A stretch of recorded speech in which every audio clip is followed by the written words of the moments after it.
It's hard though. It's probably annoying, but just put this up. No, just take the audio clip and put the Time Spent Poorly logo, this one, right here, and just put that up.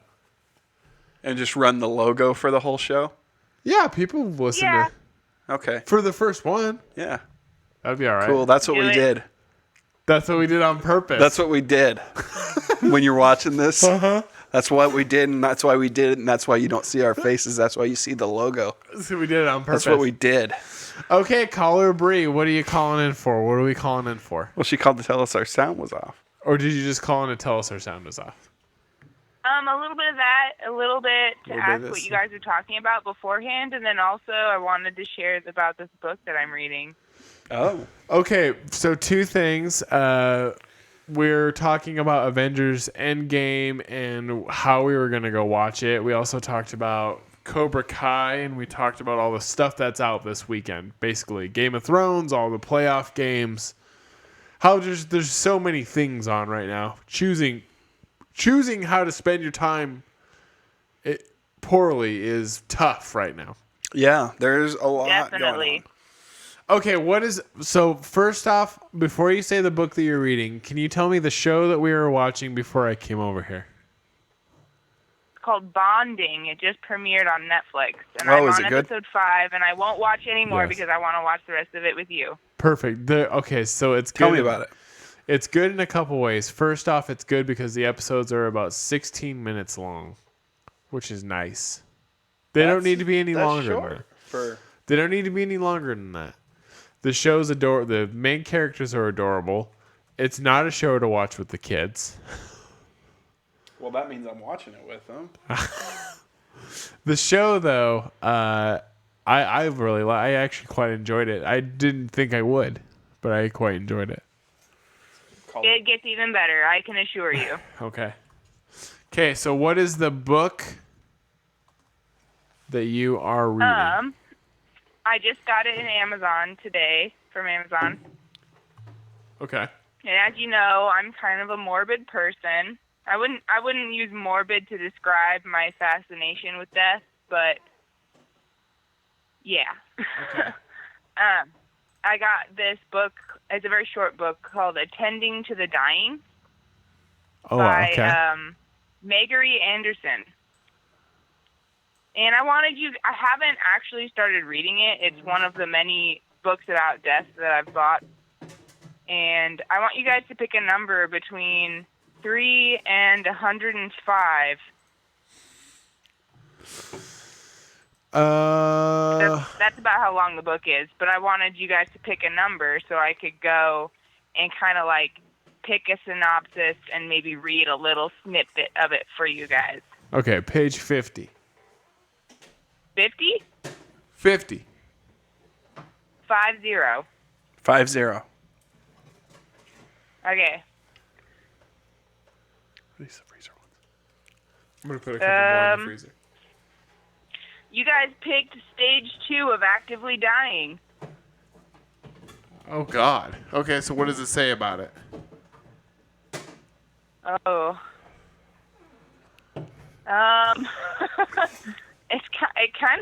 It looks like it's a little bit into a thing. So I'm going to go with maybe the page before it that says, it's just a little tiny paragraph, and it says, putting your affairs in order.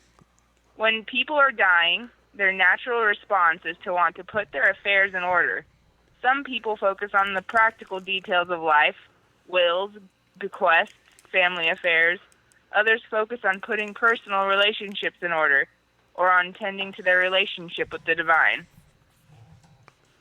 And then it goes on to suggest what you should do, in the process of which,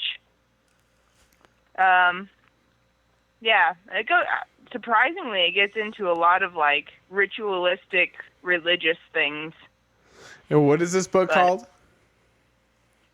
Attending to the Dying, which makes sense because a lot of people are very religious, and you tend to become more religious when you're dying.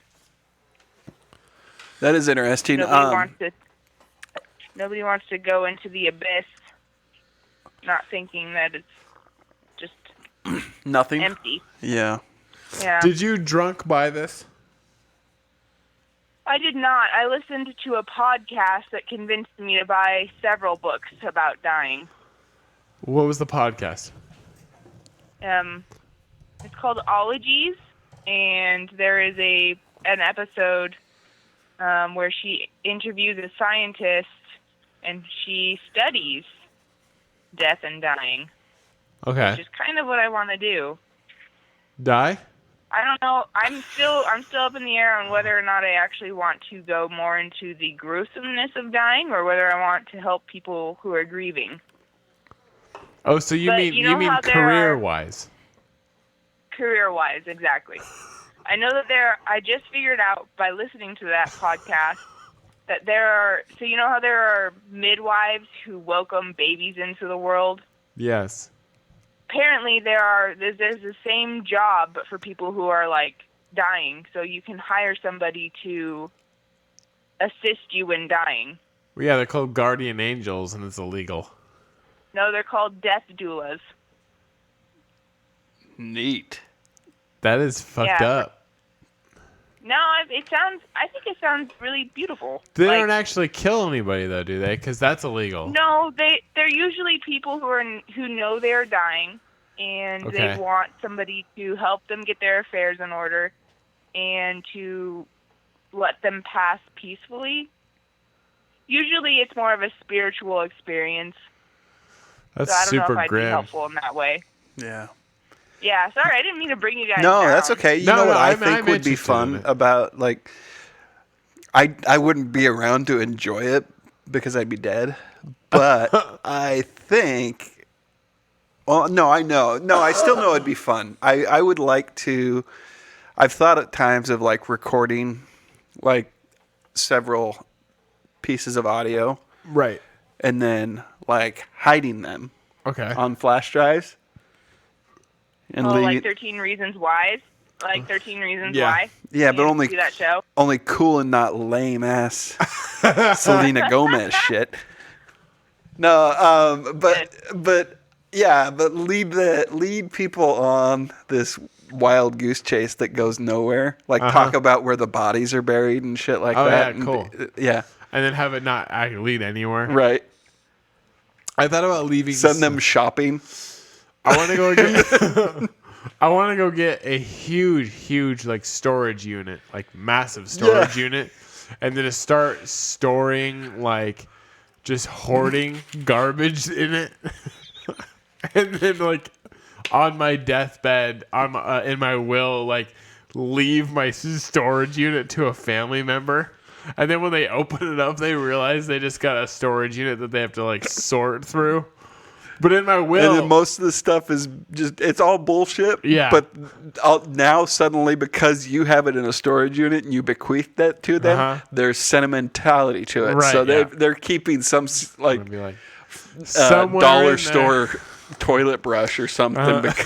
Somewhere in this mess will be your grandfather's war medals. Yeah. Our grandpa's war medals and $100,000 in cash. Yes. Yes.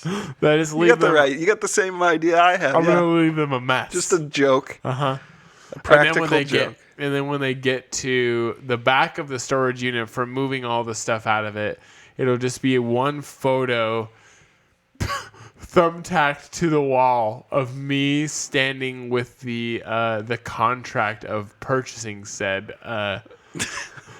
storage unit with my thumbs up, like I absolutely planned this. Yeah. Bree, do you feel like you can get behind this plane with me? Yeah, I mean, we have enough shit. I feel like it's definitely doable. In fact, I'm sure if we combine some of my stuff, like, yes, and I was in on the joke, they might actually find something cool. They actually might, except for on I am going to say that they will find stuff that's cool in there, I'm sure, but I'm definitely going to actually hoarders poop into bags and put it in there. Well, if you know me, there will be some sort of dead animal carcass in the back somewhere. Yeah. Cats. Taxidermied, of course. Preserved, not like intentionally just a dead animal in the back rotting, but like. Yeah. Are you guys gonna taxidermy a cat when it dies? Oh, please. No. What? He wants to know if we're gonna taxidermy a cat when they die. Will you? Maybe. Please. It's expensive. Honestly, it's just too expensive. I'll probably end up. If you did, what pose would you put the cat in? Pooping. Pooping. So you just you could just put it in a litter box. Uh-huh. Yeah.